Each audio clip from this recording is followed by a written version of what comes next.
बिसरत नहीं। हंस सुता को सुंदर कलरव और कुंजनी की छाही, उधो मोहे ब्रज बिसरत नहीं। उदो 1,00,000 प्रयास करने के बाद भी मैं ब्रज को भूल नहीं पाता। मुझे याद आती है उन ब्रजवासियों की, उस वृंदावन की, मां जसोदा की। उदो तुम मेरा एक काम करोगे क्या? उदो ने कहा कि आदेश करो ना। तुम एक बार मेरे कहने से वृंदावन चले जाओ। उदो एक बार वृंदावन जाते, जाकर के मां जसोदा से मिलकर के उसका समाचार लेकर के आते, उन गोपियों से मिलकर के आते, उनसे मेरा समाचार कहते। उदो जाओ ना एक बार। उदो ने कहा बाहरी गोविंद, याद आ रही है, पूर्ण ब्रह्म परमेश्वर को याद आ रही है। उन गवार गोपियों की और संदेशा लेकर के जाऊं मैं। ज्ञानियों में अग्रणीय बृहस्पति का शिष्य। कन्हैया ने कहा कि उदो एक बार, मात्र मेरे कहने से एक बार चले जाओ ना। उदो ने कहा कन्हैया ठीक है, तुम कहते हैं तो मैं चला जाऊंगा, लेकिन वहां जाने के बाद में 1 घंटे से ज्यादा नहीं रुकूंगा। कन्हैया ने कहा ठीक है, आप जाओ तो सही, ये तो जाने के बाद पता चलेगा ना कि आप कब आते हो। लेकिन आप जाते से पहले मेरी ये काली कमरिया ओढ़ करके जाना, क्योंकि वो जो ब्रजवासी है ना, मेरे सिवा किसी से बात करना भी पसंद नहीं करते। तुम मेरे वस्त्रों को पहन करके जाओगे तो शायद वो ब्रजवासी तुम्हें मेरा समझ करके मुझसे बात करेगा।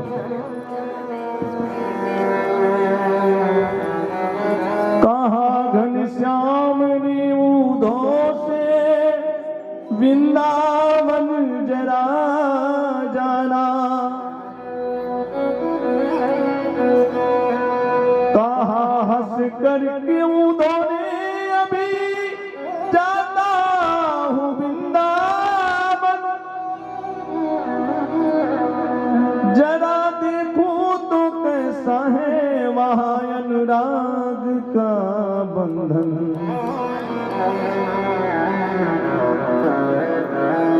वो कैसी गोपियां हैं जो ज्ञान बल को कम बताती हैं, निरर्थक लोक लीला का सदा गुणगान गाती हैं। वो कैसी गोपी हैं जो ज्ञान को कम बताती हैं और लौकिक रीति रिवाजों के चक्कर में पड़ी हैं।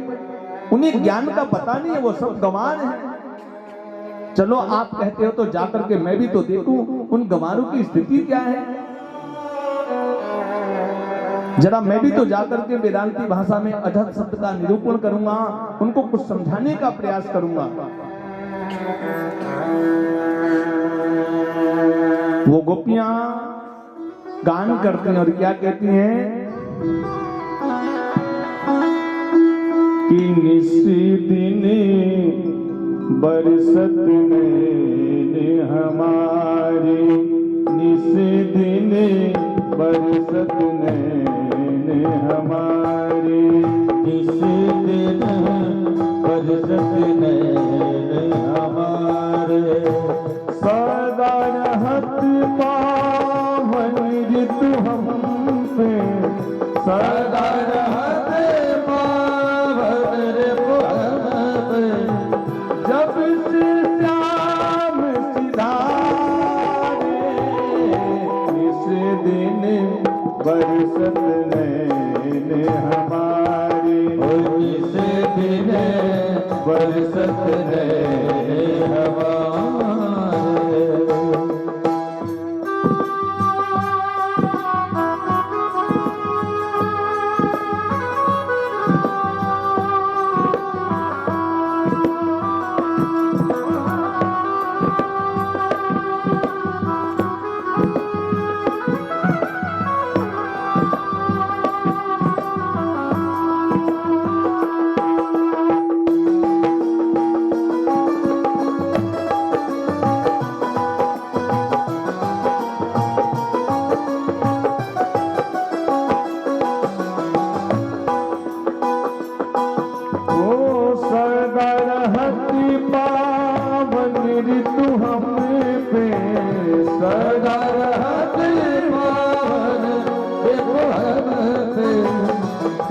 से श्याम सिधारे, इस दिन बरसत नैन हमारे, इस दिन बरसत नैन हमारे।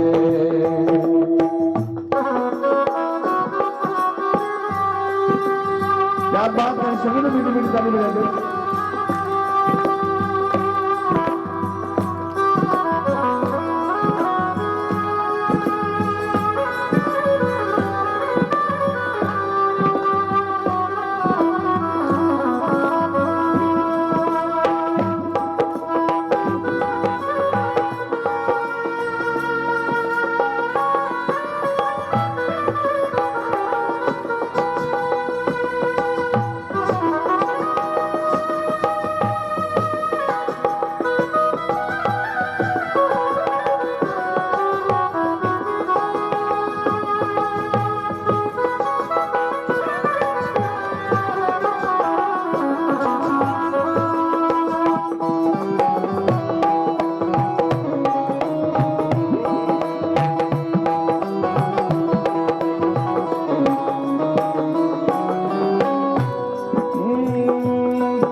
कुछ दूर तो वृंदावन निकट आया, वहीं से प्रेम ने अपना अनोखा रंग दिखलाया। उदो वृंदावन जो प्रेम की राजधानी है, जो भक्ति की राजधानी है वृंदावन, अभी वृंदावन में पहुंचा भी नहीं है, वृंदावन के बाहर ही है, वहीं से प्रेम अपना रंग दिखाना शुरू कर दिया। चले कुछ दूर तो वृंदावन निकट आया, वहीं से प्रेम ने अपना अनोखा रंग दिखलाया। विपट झुक झुक के कहते थे इधर आओ इधर आओ, पपीहा पी पी के रहा कहाँ है श्याम ये तो बतलाओ।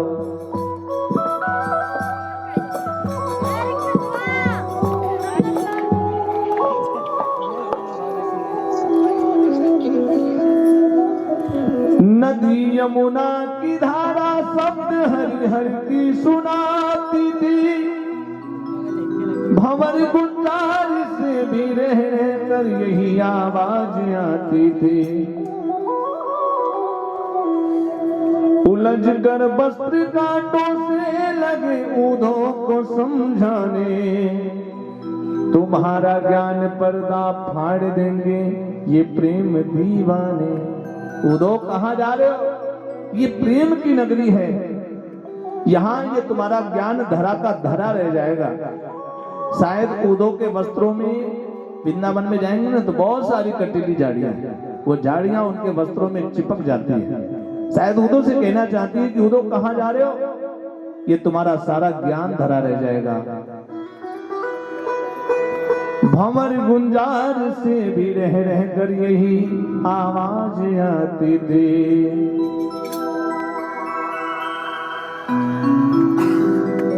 क्या आवाज आती थी?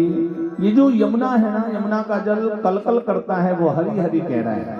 विपट पौधे भी शायद उदो को झुक झुक करके बुला रहे हैं, उदो हमें बताओ ना, हमारा कन्हैया, हमारा प्राण वल्लभ कहाँ है। उदो वृंदावन की सीमा में प्रवेश कर रहे हैं सज्जनों, और इधर उन ब्रजवासियों की स्थिति क्या है गौर करिए।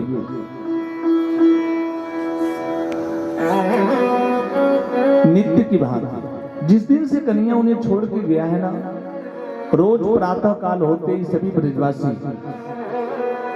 मथुरा से वृंदावन वाले मार्ग पे आके बैठ जाते हैं, और सज्जनों सुबह से लेकर के शाम तक प्रतीक्षा करते हैं। उन्हें ये उम्मीद है कि कन्हैया ने कहा था परसों आ जाऊंगा, वो परसों वाला दिन हो सकता है कि आज परसों का दिन हो। सुबह से शाम तक प्रतीक्षा करते हैं, और प्रतीक्षा करने के बाद वापस अपने घर चले आते हैं। फिर सवेरा होता है, जैसे सूर्य निकलता है फिर उसी मार्ग पे जाके बैठ जाते हैं कि आज कन्हैया आ रहा होगा। वर्षों बीत गए लेकिन ब्रजवासियों ने इंतजार करना बंद नहीं किया है। सच नित्य की भांति आज भी सभी ब्रजवासी मथुरा वाले मार्ग पे जाके बैठे हैं।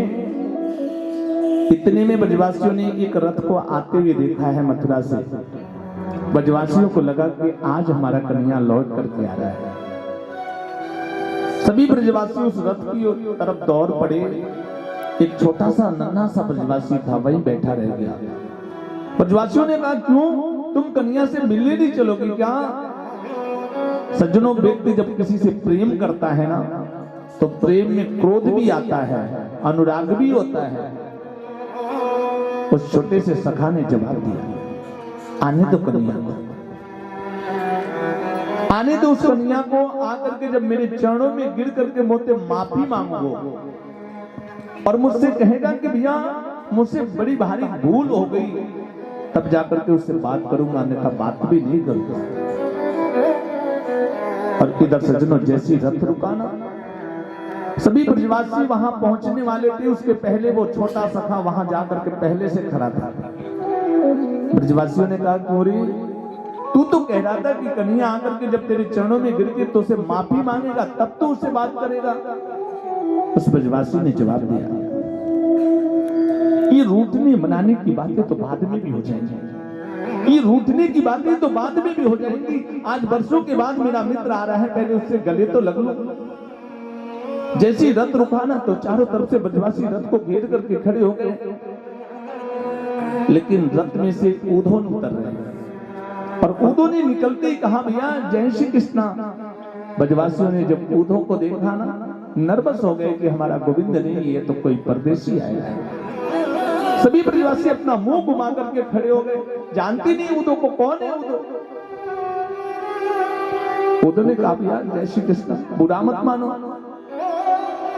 मैं कन्हैया का मित्र हूं, कन्हैया ने मुझे भेजा है आप लोग के पास। आप सब मुझे बता सकते हो कि मुझे मां जसोदा के दर्शन कहां होंगे? ब्रजवासी सभी 2 मिनट तो मौन हो गए और 2 मिनट के बाद कहते हैं कि ऊधो, मां जसोदा के महल का मार्ग बताना हम कोई उचित नहीं समझते, जरूरी नहीं है। अरे बताओगे नहीं तो मैं पहुंचूंगा कैसे? ब्रजवासियों ने कहा कि ऊधो, ये पानी का बहता हुआ पनारा देख रहे हो ना,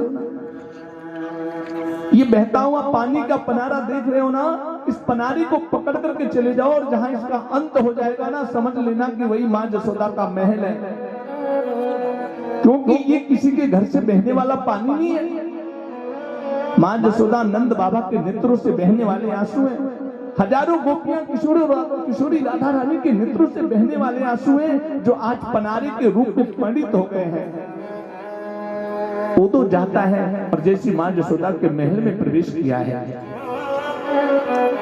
ब्रजवासियों ने ऊधो से कहा था कि ऊधो, जब मां जसोदा से मिलना ना तो थोड़ी जोर से बोलना, क्योंकि जिस दिन से कन्हैया गया है ना, उसकी याद में रोते रोते मां जसोदा के नेत्रों की ज्योति समाप्त हो गई है, कानों से सुनने की शक्ति समाप्त हो गई है। थोड़ी जोर से बात करना, तब जाके सुन पाएंगे वो तो जैसे महल में प्रवेश किया, महल के हर कोने कोने से जय श्री कृष्णा की आवाज आ रही थी।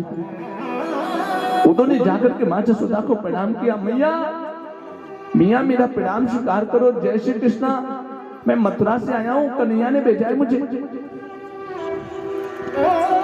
मां को सुनाई नहीं दिया, कन्हैया ने, उन्होंने जोर से बोला, और जैसी जोर से बोला ना, तो मां जसोदा के हाथ में जो माला थी ना, अपने महल के बीच में मां जसोदा नंद बाबा बैठ करके माला जप कर रहे थे, उनके हाथों से माला छूट गई।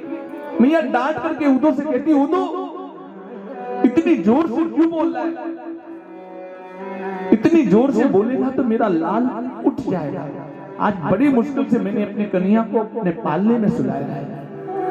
सुबह से मुझे परेशान करके रखा था, कभी मुझसे माखन कभी चन्ना मांग रहा था, बड़ी मुश्किल से मैंने पालने में सुलाया है। उदो के ज्ञान की पहली सीढ़ी तो वही सरक गई। सचन उदो सोचने लगा कि जिस कन्हैया को गए वर्षों हो गए, ये मां जसोदा कह रही है कि मैं उसे पालने में सुलाई हूं। मैया ने तुरंत उदो का हाथ पकड़ा, उदो का हाथ पकड़ करके लेके जाती है, मैं सत्य कह रही हूं उदो। और जैसी पालने के पास पहुंचती है तो देखती है पालना खाली है, पालने में कोई नहीं है। मैया जसोदा तुरंत जमीन पे गिर पड़ी और उधो से कहती है कि उधो मैं सत्य मैं बिल्कुल सत्य कह रही हूं, मैं झूठ नहीं बोल रही।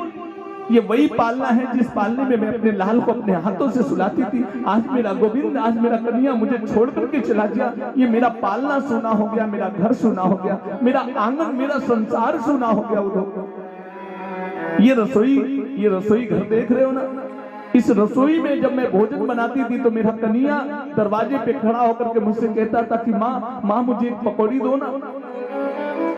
और मैं ऐसी निष्ठुर माँ हूं कि मैंने अपने लाल को कभी जीवन में प्यार नहीं किया। मैं उससे कहती कि पहले भगवान को भोग लगेगा फिर मिलेगा।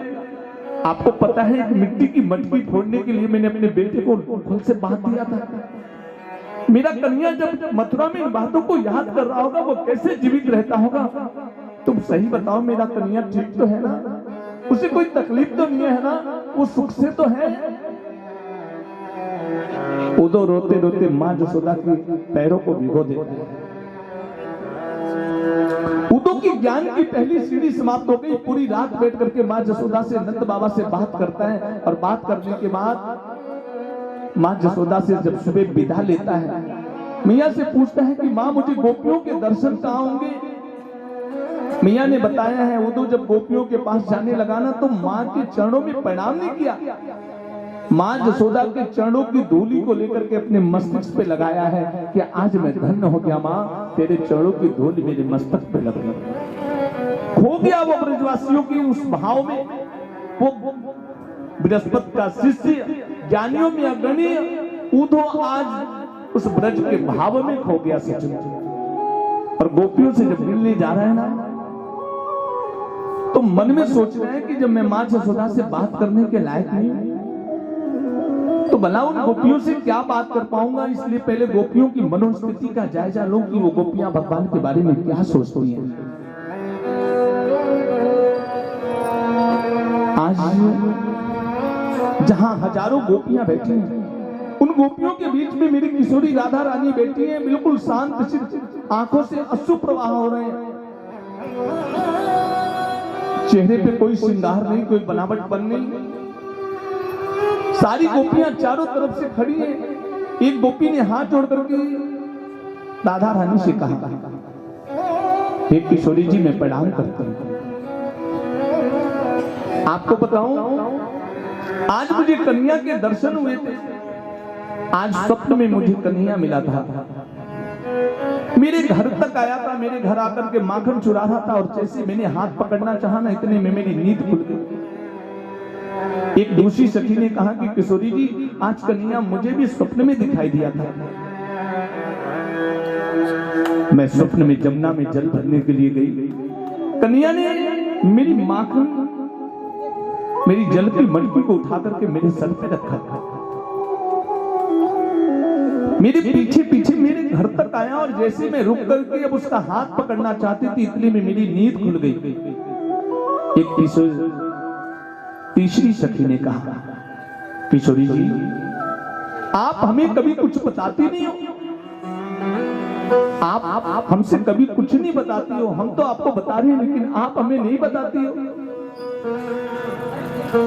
क्या आपको कभी कन्हैया के दर्शन नहीं होते? क्या स्वप्न में कन्हैया आपको कभी दिखाई नहीं देता है?